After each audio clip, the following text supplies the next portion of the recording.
Call the meeting to order. Please join me in the Pledge of Allegiance. Pledge allegiance to the flag of the United States of America and to the republic for which it stands, one nation, under God, indivisible, with liberty and justice for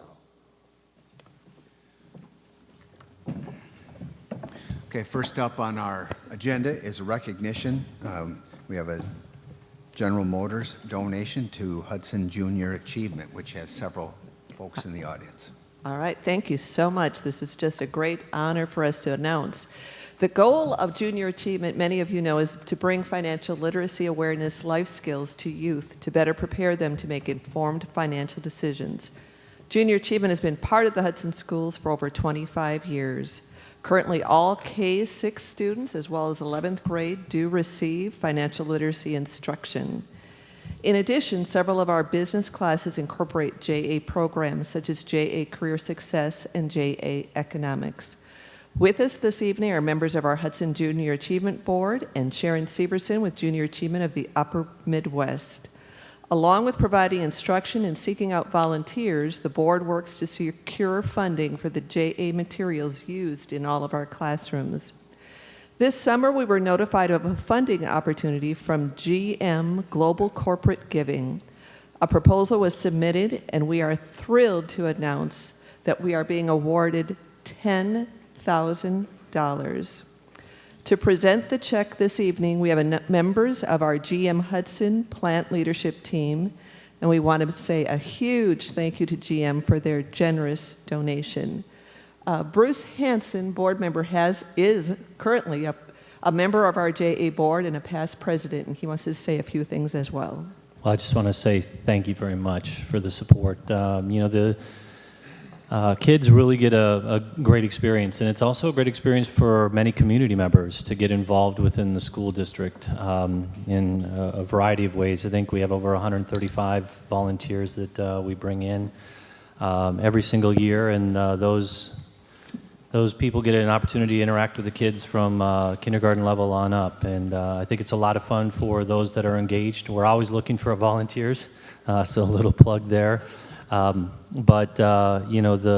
The funds that we need to continue to bring this type of learning to our kids, something that's not generally brought into curriculum, is really fantastic. So thank you so much for the support, and appreciate what you guys do in your roles as well. So thank you so much. And Joe Perioni is with GM. I think he may have a few words to say as well.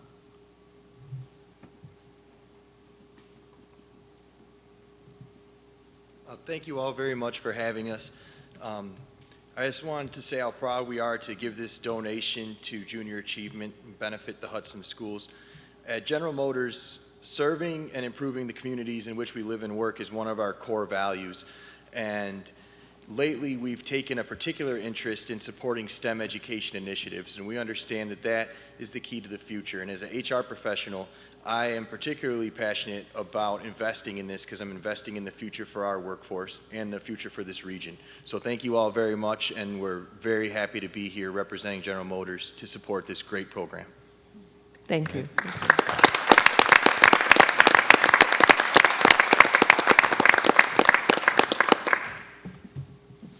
All right. Any other board members have any comments? But I think Bruce said it very well for the board, and we're very appreciative. Thank you for your generosity. All right. Thank you for coming, and again, thanks for your generosity.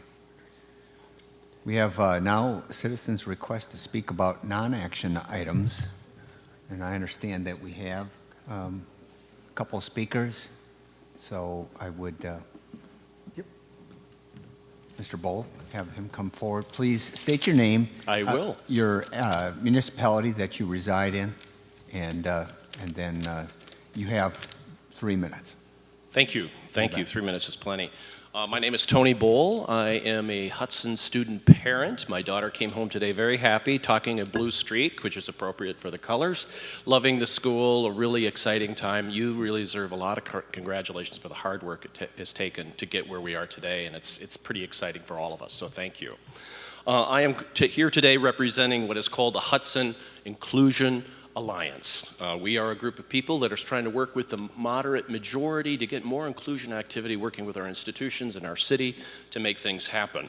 I'm coming today with concern about an event that's happening Thursday night.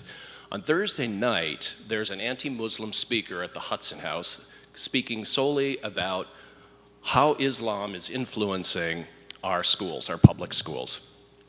As you know, this is organized by, let's call them the Inclusion Opposition, who has been identified as an official hate group from the Southern Poverty Law Center because of the amount of bigoted rhetoric that comes from them and what they disseminate on gay and lesbian communities, Islam, and other groups. This group has a history with the school. They have attacked the school with getting information, and when they ask for information, they don't ask for one question from their line of inquiry. They want to know everything, like what teachers are teaching, and if they don't like what the teacher's teaching, they even want to know where that teacher lives. This group is not afraid of using intimidation tactics. And that's why I'm here today saying this is going to happen again to you this year. You had it last year, you've had it years before, and it's going to happen again.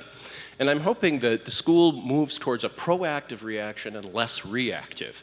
And by saying that, what I'm hoping will happen is that you invite a larger conversation around inclusion, equity, integration, things that matter to our student body and our teachers. I'm hoping that you'll even entertain a task force that's led by the school board, something to that level of sophistication where you're looking at the demographics coming in.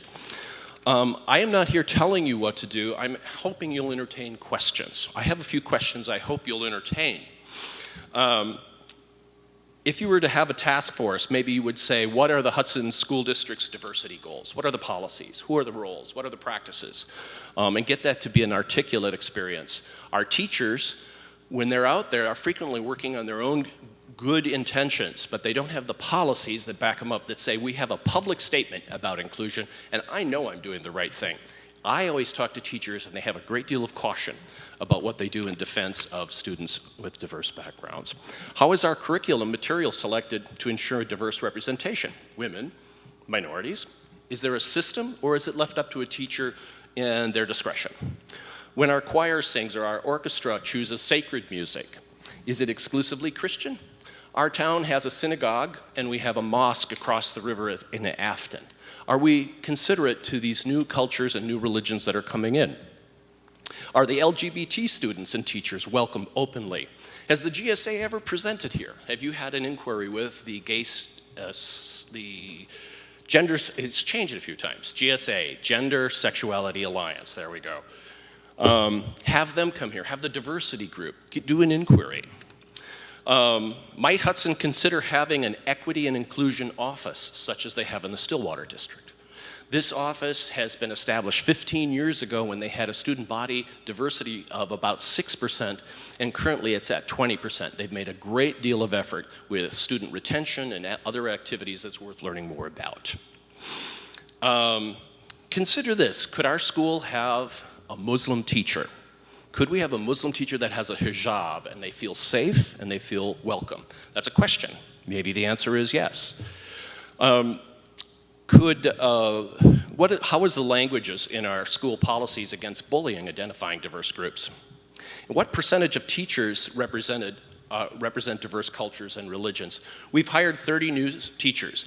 Did we do it through a pure application-in system, or was there specialized recruiting for non-traditional educators? Did we seek to have diversity, or are we just seeing what happens? Those are questions. You will have the answers. All of these need some consideration. I think the biggest question is, what are we doing in our school system to make sure our student body is having an experience for a very diverse world that you're sending them in? What can we do better? How can we make it welcome? How can we compare ourselves and learn from Woodbury, River Falls, and Stillwater? They share the demographics of the St. Croix Valley. How are they responding to it? I leave you with questions, and I also leave you by saying, how can we help? We are the Hudson Inclusion Alliance. We are able to gather momentum and get people. Even me speaking here today will be just controversial enough for some people to worry. They have created, this group has created enough intimidation in the school system that I know teachers and administrators respond to them with fear. So I'm hoping that the proactive path of taking a hard look at it and have a task force that invites the inclusion opposition, find out what they care about, but have a group that actually has a proactive reaction when we're concluded. I thank you. Thank you. All right, do we have other speakers?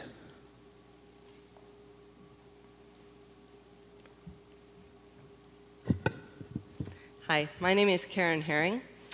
I have been a supporter of the Hudson schools for 25 years as a Hudson resident, taxpayer, and as a parent of a child that came through this school district and got a great education. And I'm sorry, and you're from which community? Hudson, The city? the city of All right, Hudson. thank you. Yeah. I'm also an ordained minister, and I'm here to speak in support of the Hudson Inclusion Alliance's request that you be proactive on this issue of diversity, inclusion, and equity. And I want to say that as an ordained minister, I know I have learned with my congregation when we committed to those principles and values that it took more than good intentions. This community and this school district is fortunate to have many, many good teachers and good staff members and good people with good intentions. But the good intentions are not enough. What we've learned in my community of faith is that when we are acting out our intentions in a community that is predominantly white and predominantly Christian and has a lot of male voices, that there will be many, many blind spots. And we cannot know when we are part of the majority all of the ways in which we are being exclusive, the ways in which we are avoiding or excluding or disadvantaging the voices of those who are not like us. I have spent a lot of my career and my ministry standing up to the voices of hatred and fear of others, and I know that we need to do something proactive to make a difference in this area. So I ask you to do that, to find some way that this district as a whole will set goals, will involve other voices and perspectives in naming those goals because we have so many blind spots, and will then find ways of measuring our progress toward those goals. I know this is happening in the individual schools here. I ask you to do it as a district-wide effort. I want to give you one example of how I know this through my personal work. A number of years ago, I was working on a book that was intended for a diverse audience, and so I committed myself to using citations and sources from those who have different perspectives. I wanted to use men and women. I wanted to use people of different races, of different religions, of different nationalities, members of the LGBTQ community. That's what I set out to do, and I felt really good about it when I finished my manuscript. But before I sent it into my publisher, I did what our math teachers tell us to do. I checked my work. I made an Excel spreadsheet. I listed out every citation in all of the pages of my book, and I identified them by those categories I just named. I was happy to discover that I had included diversity.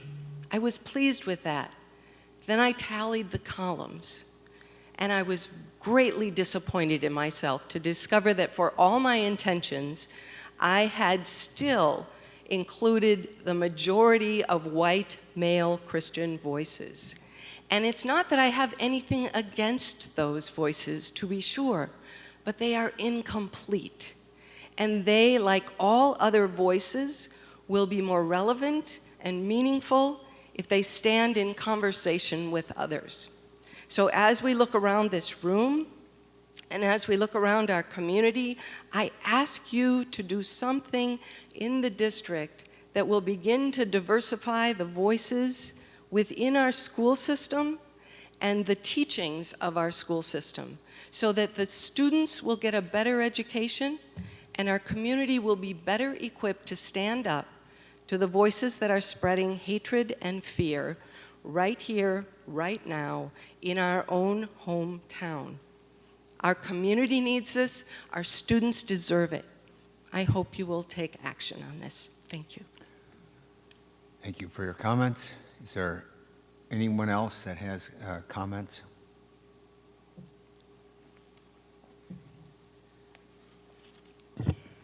Hello, my name is Aaron Dolney. I've been in Hudson for 20 years. I live in the town of Troy. I have 2 seniors and a first grader. And I'm also impressed with the school, but extremely disappointed in the progress where the school was for opening Friday and today. My son is taking classes, and he was told to make sure he brings some gloves tomorrow because they're helping unload trailers and try to get the classroom organized. Dissatisfied in that because I thought the goal was for them to learn and not be, which I understand everybody needs to help, but he said, yeah, that kind of upset me because that's not, the job here is for them to be learning, not working on unloading trailers and trying to organize classrooms and stuff like that. And what happens if they get hurt? Who's liable for that? What happens if, he's missing 3 or 4 or 5 days or 1 day, whatever it takes to get organized? You guys got open wires. I run construction projects. I do some of that for a living, and this is way behind. And then get an email today saying, well, it's not going to be ready until the end of November. You got construction people with class or kids. How are you keeping the kids safe from the construction people? Not saying there's an issue there, but we've had issues in the past with coaching staff and stuff with our kids. It's not keeping our kids safe. The school should have been ready at 7:30 this morning with no construction except for a little bit. I was here with Rivercrest. That one, I don't remember any of the issues that they had with starting. You guys, all the school board's all responsible for it. You guys want your name on the building, but yet we're not keeping our construction staff up to date. And like I said, our kids, they're ladders in the hallways, they're walking around construction people in the hallways. My son said it took him extra time to get to class, and then like I said, one class just irks me that he's going to end up, not that he can't help, but that he's told that he needs to come in and help organize the class. It's mechanics class. That's just ridiculous. So obviously it's too late because we're 2 months from getting finished, but this should have been finished when school started because this is an education place, not a construction zone. And you guys have kids and 1,700 kids walking around with construction people around here. That's ridiculous. All right, thank you for your comments. Anyone else wishing to speak about non-action items? Hearing none, now I'll turn it over to superintendent reports. All right, thank you, Jamie, and excuse my tardiness. We were dealing with some situations at the district office before I came. In following our last speaker, the first thing on my list is construction update. The building, we were able to get our certificate of occupancy on Friday from the city. Both the fire marshal came through and the city building inspector, so that allowed us to open. We do have some areas that are not complete. There are areas that we wish were complete that we have been pushing, obviously, to get done. The instructional areas, for the most part, were complete, and now I understand, obviously, the gentleman had talked about one class area. It was tech ed, is that what I heard you say? One of them, yeah. Yeah, one of the tech ed areas. And it's near and dear to my heart because I'm a former tech ed teacher. So, and we had some conversations about that because, one of the conversations I had with both our CM and our staff is we wouldn't do that in other classes, and so the expectation shouldn't be that we do that in tech ed. So your concern does not fall on deaf ears because I had that conversation with them last week as we pushed to try to get these things done. For the most part, we're moving along. The west side of the building, as we talked about, will be ready in November. The east side of the building, some of the activity spaces are behind schedule from where they should have been. We would anticipate that we'll have access to the activity portion of the building here in the next couple of weeks.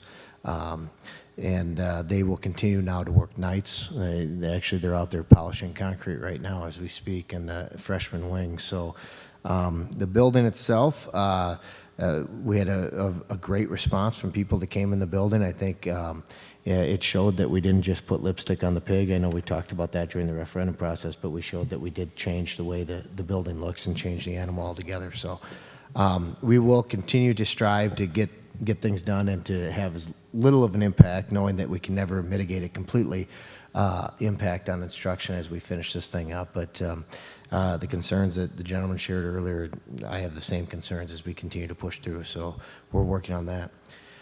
Start of school update kind of runs into construction a little bit. We've been working to obviously open today on more than just construction, obviously getting buildings ready, staff trained. A couple things that happened last week is we had all of our staff trained in a 3-hour safety and crisis training in the district, and that was something that we worked with Hedge Tactical to provide that training. We have been working to improve our transportation. Obviously, I think people, as much as I'd like to block it out of my mind, last year didn't go overly very well, and this year there were areas that have gone better than others, and there are some areas obviously that we feel we can do a better job. So the morning we had some students that didn't get picked up, and part of that was the buses were running late and the parents got nervous, which is 100% understandable, ended up taking the children to school before the bus got there, which makes total sense. I could see myself doing that as well. And so we're working through those issues with both in the district and with our bus company. But all in all, I visited all 8 buildings today, talked to all the principals, talked to kids, and I think we had a very good first day. Like I said, we're still working through some transportation challenges, but we bus about 3,800 kids every day, and we are obviously we want to be 100% accurate and 100% right every time. But a lot of times, most years, it takes about the first week to kind of get into the system and get rolling, because we do have some different transportation requirements. School safety update. I'm going to turn it over to Tracy to give her an update. Sure. So you will recall that we did receive the first go-around of grants from the state of Wisconsin in the school safety grants. As you recall, we received $188,000 from the Department of Justice, those dollars going primarily to the shatter-resistant film that we will be putting on our entryways and in our classroom glass, where the glass is more than 12 inches wide. We were able with that grant, or are able to cover all but 3,000 square feet of glass. We had a meeting recently with representatives from 3M and are hopeful that we will be partnering with them to complete that project so that we can cover 100% of our classrooms with that larger glass with the shatter-resistant film. We also submitted a proposal for the second go-around of grants. That one we submitted for $212,000, and that grant includes some specialized training for threat assessments with our staff or identified staff, and then the majority of that would go toward updating our cameras, our security cameras, so not only providing us more high definition in the images, but also providing IP cameras where law enforcement can access those cameras in the event of an active threat. Thanks, Tracy. And just a couple things I was reminded of in my notes here that I want to touch on is, although we wanted to be further along than we are on the construction schedule, we are about 9 months ahead of where we thought we would be when we went for referendum. So we are although it doesn't make it any easier in certain areas, but we are ahead of where we had told people originally we would be. But once you get excited to get these things open, it's anything short of that then starts to become obviously disappointing. But we are working through that. The last thing that I have that I wanted to share with the board and anybody in the community that's here, and I think some of the board members, we shared this at our back to school on Wednesday, is our Willow River Elementary 100 Years of Education. So this year, the building that is Willow River Elementary is celebrating its centennial for being a educational resource for the last 100 years for the Hudson School District. So this is a short video just want to give people an opportunity to kind of see it. It's quite unique in how we have some graduates from the 30s and 40s talk about what education was like when they were in school, and then we, have some cutaways to kids that are currently in that building, and it's very interesting attention to the way kids dress and what they think about it. So I thought that's probably the thing I get the biggest kick out of. So you want to go ahead and play the video? Willow River's turning 100 years old. Our school is the oldest school in the district. A lot of the other schools are newer. Like our school is just so different from the rest, and it has more personality and everything because it's so much older. Willow River was special because it was a high school and a middle school, and now it's an elementary school, so it was like all three schools. The older of the building have more memories. I have a lot of good memories about Hudson High School. The gym was very fascinating to me, the old gym, the old one with the balcony. We used to go up there and watch the games, and it was especially fun to go up and watch the basketball games as they were being played. I like our cafeteria because it's really big and it has like cool paintings on the wall, and it's like there's like that balcony on the top. Willow River's special because we can walk all the way downtown. There were no school buses. If it was possible to walk to school, though, we didn't have snow days. My mom drives me to school every day. We would take the bus. We didn't wear slacks or blue jeans, We were always kind of dressed up to go to school. I love pajama days. We can wear pajamas to school and we get to sometimes have extra reading time, and it's super fun. High school was 9 to 12. Junior high was 7th and 8th, and that was in the high school building, in this building, at the far east end of it. I liked high school. I enjoyed my time there. And I had the usual teachers both upstairs and downstairs. Some of my grades on my report card are X's, and some are good, and I have some M's, which mean I just passed. Math was my favorite class. My favorite subject is math. I really like gym and math. My favorite thing about being a kid in Willow River is the experience and learning about the school's history and what it's gone through. I think it's a good idea to keep the history out of the high school. So I think that Willow River is a very great school. The brick looks super cool and like almost like it's been through a lot of stuff because it has. It's been here for a really long time, 100 years. And you know that, our school's been through a lot of kids and like a lot of history. It's a great place to learn and grow up.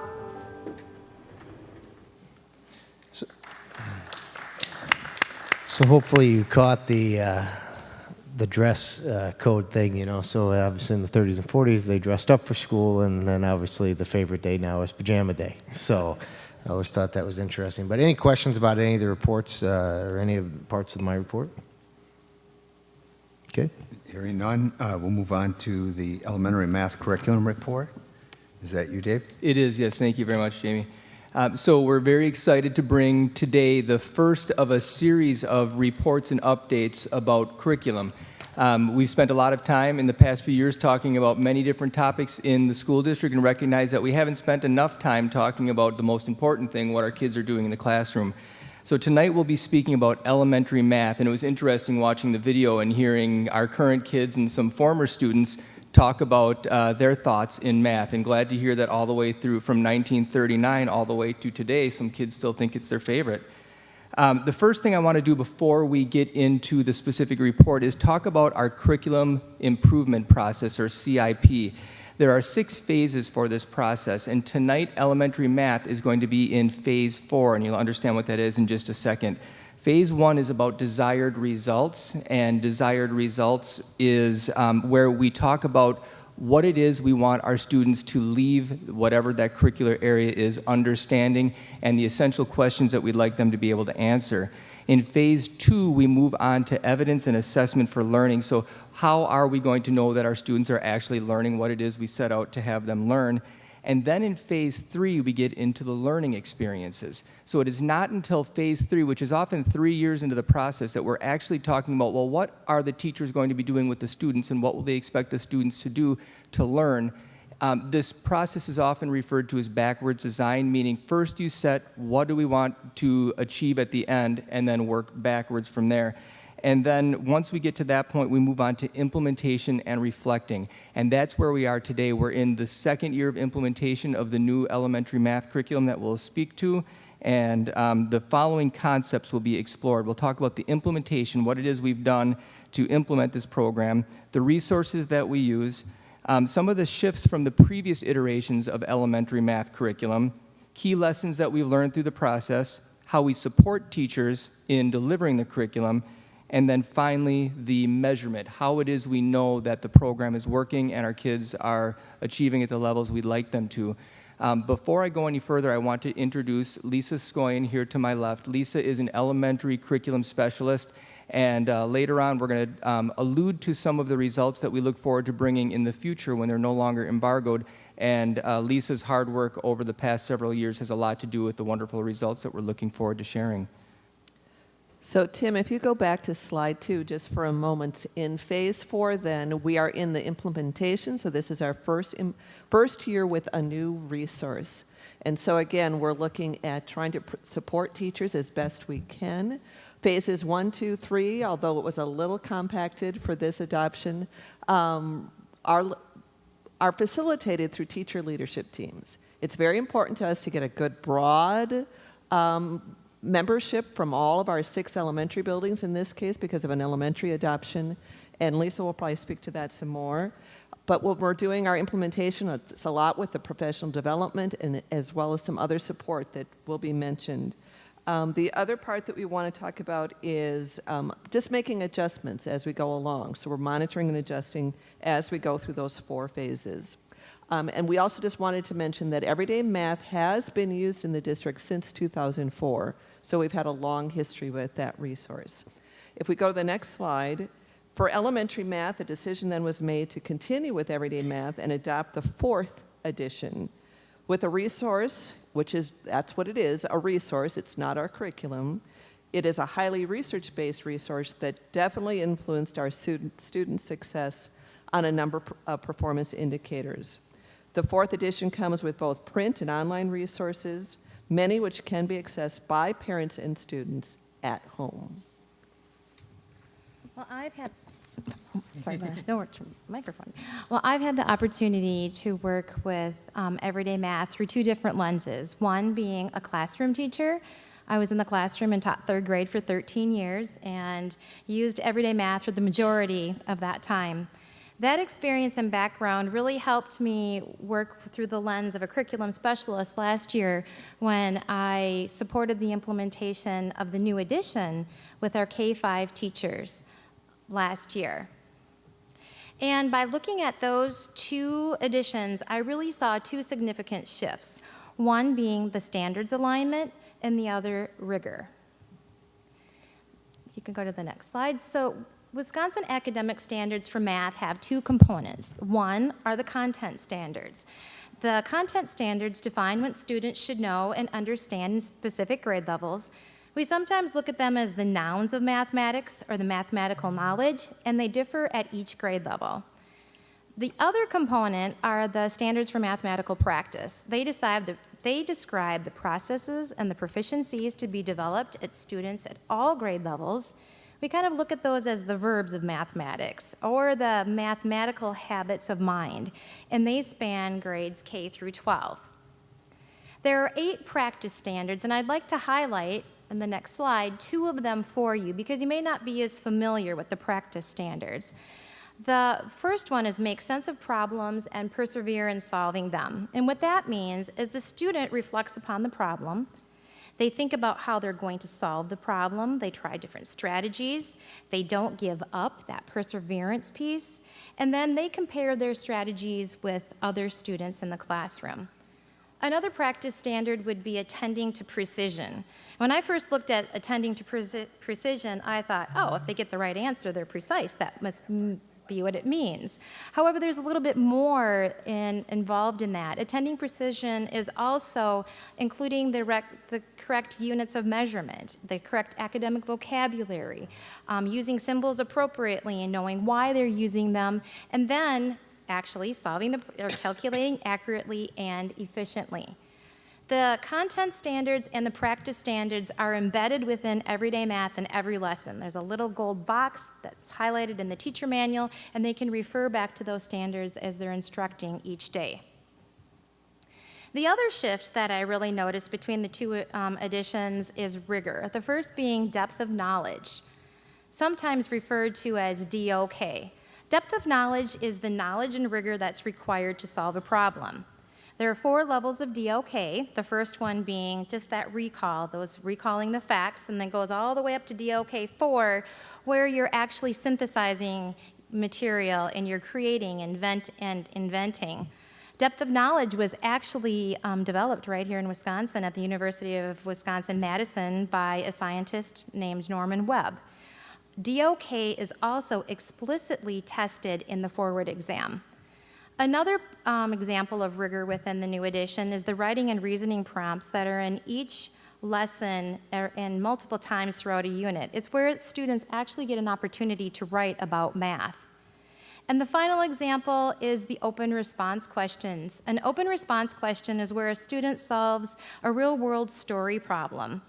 And they are embedded in each lesson. There's a 2-day open response lesson, and then they're tested with those real-world problems at the conclusion of our odd units within the resource. Now, you may be wondering, with all of these shifts, what do we do to support our teachers?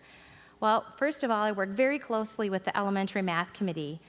They bring back feedback to me of concerns, questions, things that need to be clarified.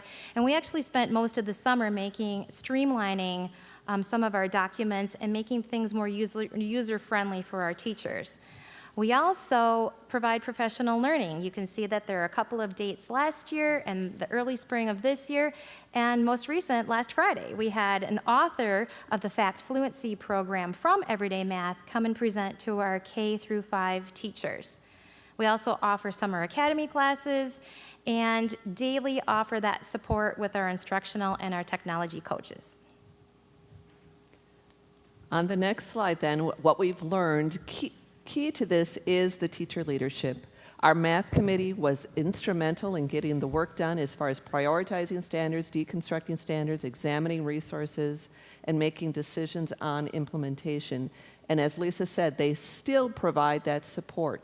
Those recommendations they made last spring of what they would like to see as far as improvements were reviewed by the committee, and then those changes were made over the summer, and they were very pleased this fall when they saw some of the document changes and some of the support materials that were adjusted to reflect that piece. I want to just call out too, Lisa's position as a curriculum specialist is key to helping getting that work done and providing the necessary support to our staff. When we make an adoption at the elementary level, we are impacting then over 120 teachers because we're talking all K-5 classroom teachers, special ed teachers, G teachers, they all touch and are using that resource. Versus when we make an adoption at, let's say, the middle school, there are 13 math teachers. So at the elementary level, it's a very different kind of piece that we need to do, process we need to do in order to implement a new curriculum. Clarity and consistency, and I think Dave will probably mention this when he talks about the performance data. We're working very hard. We want all 6 of our buildings to be consistent so that no matter what school you're in, if you're in a 3rd grade math class, you're going to receive the same instruction. And we know that from in all of our areas, we want consistency across our buildings. And then that value of ongoing support, as Lisa mentioned, we even continued up to last Friday providing additional support, and we'll do that as necessary over the next few years. All right, so the next slide speaks to the measurement. So how do we know that the program is actually working? So we have a few different ways we collect data to judge or evaluate the effectiveness of the program. We have some data that's collected at the state level. At the elementary level, that's the forward data. The secondary level, Aspire and ACT actually forward through the middle school as well. And then common unit assessments, and math is unique in that the assessments, especially in Everyday Math 4, are really high quality assessments. And we feel pretty strong that if the students are doing well on those common unit assessments, that will likely be reflected in the more standardized assessments. And then also daily formative assessments. This is very important. This is the information teachers use to adjust instruction on the fly. And that is built right into the program. It's called ACIs, or Assessment Check-ins, and those are built into every single lesson, which is a really powerful tool. We would love to share with you the results. Unfortunately, right now they're embargoed and cannot be shared publicly. Once they are no longer embargoed, we're going to share them, and I can tell you they're worth celebrating. It's been a remarkable year. So implementing last year, there's something called an implementation dip, and we braced ourselves for that. The idea of an implementation dip is you bring forward a new program, so it's new for teachers, there's a lot of changes. You can see results slide back a little bit before you see them climb. We saw the exact opposite, and some very significant improvement in student learning gains, and very much looking forward to bringing that to you. Our focus this year, along with implementation, is on quality assessment practices. This is beyond just math, but we'll be using math to implement some of those new practices. And then finally, the most important thing, and when we are able to bring the results forward, we're going to be able to do this more formally, but to acknowledge the fact that these results took a lot of hard work, a lot of time and energy from our classroom teachers that really hit the ground running, invested highly in their energy and their focus on everyday math, and in turn, we saw some great results. Also, as Lisa mentioned, the coaches offer daily support, and Sandy mentioned it, but it's worth mentioning again. Lisa's focus and her commitment to supporting teachers is outstanding and is a large reason that we saw the incredible gains that we saw. As I mentioned, we'll be bringing forward a series of curriculum updates like this, elementary and secondary, across all content areas. Looking forward to doing that in the upcoming months. But with that, we can entertain any questions you might have. Mr. President? Sue? I have a question. So what do you send home for the parents to get on board with all of this? How does that work? That's a great question. Everyday Math is unique in that it has communication strategies built in.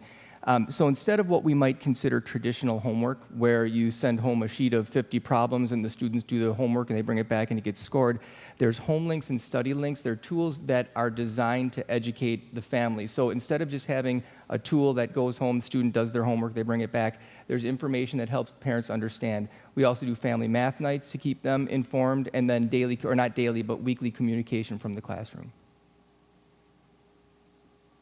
Any other questions or comments? All right, thanks a lot for that report, and we're really waiting for those embargoed results. I can't wait to hear how that Thank went. you very much. All right, moving along, I'll entertain a motion for the approval of the consent agenda with the language regarding expenditures as set forth in the proposed motion. Move for the approval of the consent items, and that the Chief Financial Officer and Operations Officer be authorized to pay bills in the amount of $2,491,045.72. Second. All right. All those in favor, say aye. Aye. Those opposed, motion passes. Next up is the approval of the preliminary budget for 2018-19. And this is the proposed budget that the board has seen no less than 5 times going into tonight. But there's always information that we're getting. And do I turn over to Tim Erickson then? You bet. Okay. All right, thank you, Jamie. Yeah, you are correct. You have all seen most of this information several times at this point and probably have it memorized. We have very few changes since the last time you saw this in August. Just trying to get my mouse to work here. But scrolling down, I won't go into a lot of detail because this is the same presentation that is in the annual meeting tonight. Just a summary is that, of course, this is not the final approval. This is just the approval. I do need you to approve this budget going into the annual meeting, but this is just a preliminary approval of a preliminary budget. And we'll have state aid numbers and property valuations. Those final numbers will come out from the Department of Public Instruction and the Department of Revenue in October, and then that's when you'll approve the final budget. And there will probably be some additional changes as we go through that. So again, I won't go into a lot of detail unless you've got questions. I think when we look at the property valuation history, right now we're projecting a 3.64% increase in property valuations. That will be very close to what the Department of Revenue will come out with once they split the properties, such as Troy Township and St. Joe, which lie in 2 different districts. That will happen, but we're usually very close with that number. And that would set the mill rate at about a 1.8% increase at 1052. And then the budget and all of the other funds are presented on those following pages. It's just more of a required presentation format, but probably the most useful is that first summary page. So let's open it up if you have any questions. Mr. President. Rob. So it looks like state aid has increased, according to your notes here, by $552,000. Right. Last year we had an underlevy of $8.6 million. This year we have an underlevy of approximately $5.8 million, leaving $2.8. C salary and benefits increased by 1.8, almost 1.9. Just out of curiosity, where is the other roughly $1 million? So what was that last question, Rob? The difference between last year's underlevy and this year's underlevy. We have $1.86 million in salary. Sure. Yeah, the underlevy is not a dollar for dollar comparison every year. That number will change. Everything being equal from one year to the next, that number will change. So that isn't something that we can reconcile and say this is the exact change on that underlevy, because it is affected by the equalization aid formula when you work through that formula. So that underlevy changes all the time. But yes, we have, it is lower than it was last year. But a lot of it is going to be when we start to look at the state equalization aid. You can see that on that top line under those major assumptions, that is $588,000 less than what we received last year. Pupil count, aid membership count is fairly level right now, but it is a shift in the structure of how the state is funding education right now. You can see that the budget went up 1.14 million over last year because of the per pupil categorical aid. So yes, we have a net aid increase, but depending on the years, we can see that go up or down, and that drives it. And then also the costs, and you mentioned, of course, one of the largest ones is salaries and benefits. We're a people-oriented business, and so we look at roughly about 75% of our total costs are in the salaries and benefits range. So I hope that answers your question. So net aid increases by $552,000. And granted, it's not dollar for dollar, but the difference is still 2.8. And granted, you can't account for dollar for dollar, but the difference is still 2.8 million. And with an increase in aid of 552,000, I know salaries are going up by 1.9 roughly. I mean, is there another big ticket item that I've missed? Your largest ticket item is going to be salaries and wages. Open enrollment out that's up about 16%. If you look at some of the other areas, some of those areas are jumping up and down a bit because the Department of Public Instruction is requiring all districts to reclassify some of the things that they're doing, such as technology. So you'll see some with some wild swings up and some with some wild swings down. Such as the 500 at capital objects account, you can see that's up down 65.9, and as well as that's the interfund transfer to debt service. But special education has risen a fair amount as well. That went from 7 million to 7.6. That's the transfer that happens to the special education account for special education operations. So those would be some of your larger areas. The other purchase services as well and that's just trying to keep up with our facilities, making sure that we're putting dollars into the facilities. We've got, when you'll see on the annual meeting, we've got roughly $500,000 of additional larger capital improvement and long-term maintenance costs going in there. We're trying to fund that. Right now, we're trying to fund that through operations. Thank you. Sure. Any other questions regarding the proposed budget? All right. I guess we've had cumulative discussions of hours on this, and we've seen some of the items go up or down, but I mean, as you indicated already, that the biggest one is going to be the salaries and benefits, and those were set back in March or April. Right. So there's not like we can just, with a stroke of a pen, change a lot of those. Those are all Right, set. right. And you remember, that's part of our, part of those overall compensation plans, performance-based plans designed to attract and retain employees.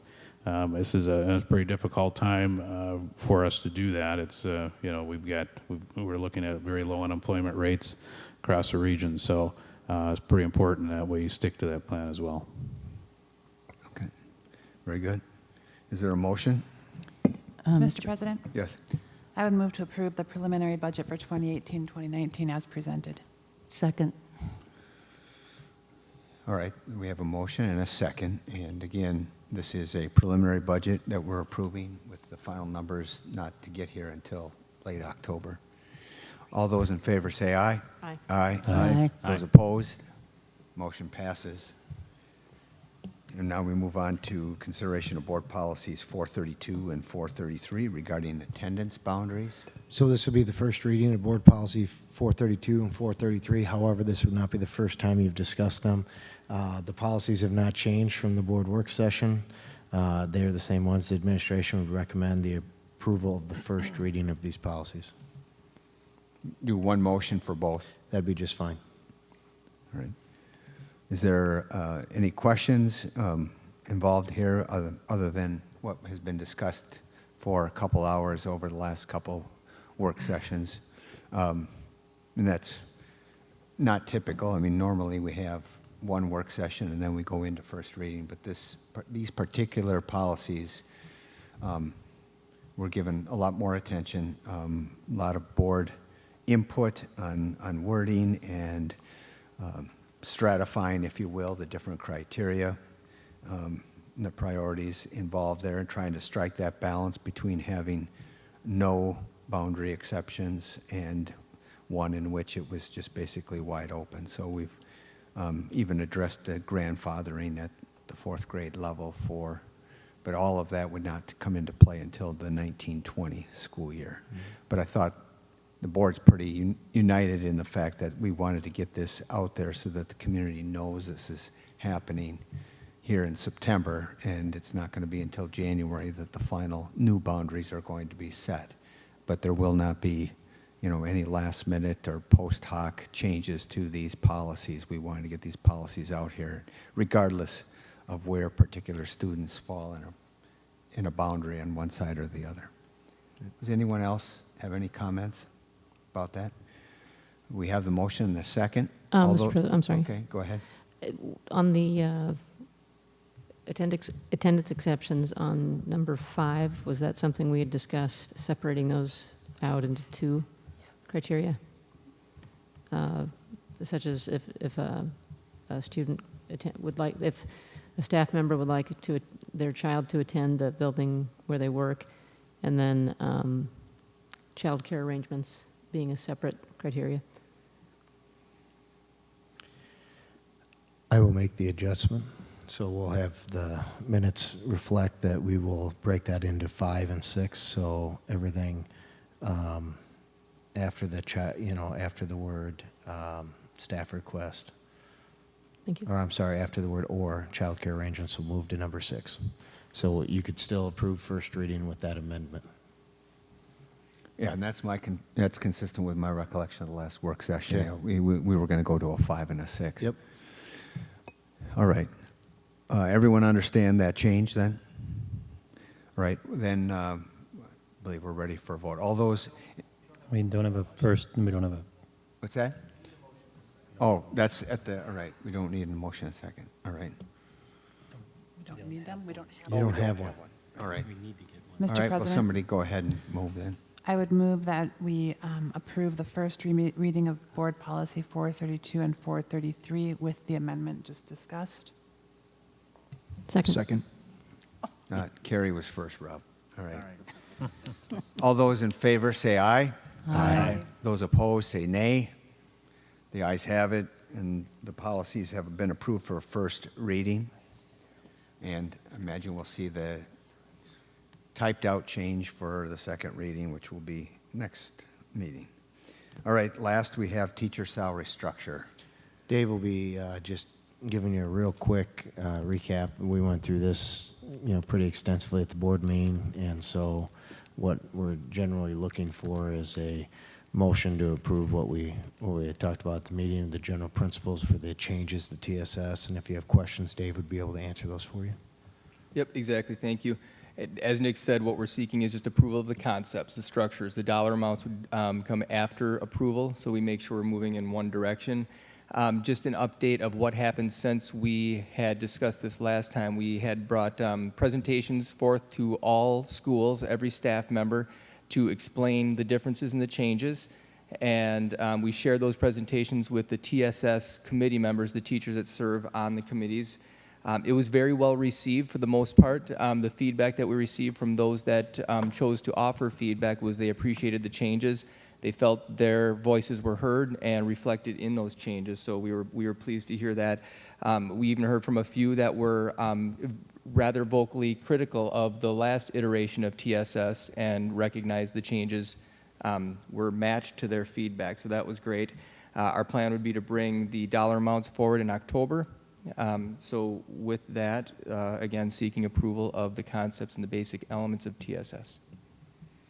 And just a point of clarification, and Tim Erickson can back that up, these changes would not affect the preliminary budget we just approved. Correct, yeah, for next year. All right. Is there a motion then to approve this? Mr. President, I move that we approve the concept development here of the teacher salary structure for 2018-19. Is that right? Second. All right, and this is approval of the concept with the final numbers to be coming in the coming months. Any other questions or comments?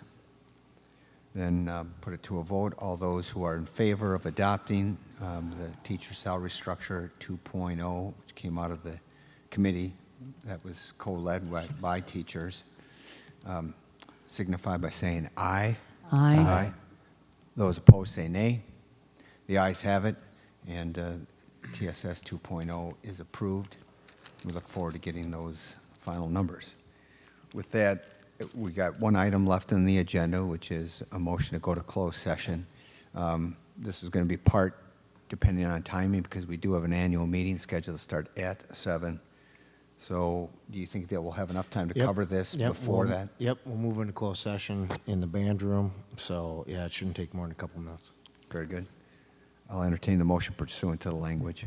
make a motion to convene into closed session pursuant to Wisconsin Statute 19.85, Parent 1, Parent F, 19.85, Parent 1, Parent F, to consider medical, social, or personal histories or disciplinary data of a specific person/student, which, if discussed in public, would be likely to have a substantial adverse effect upon the reputation of any person referred to in such histories or data.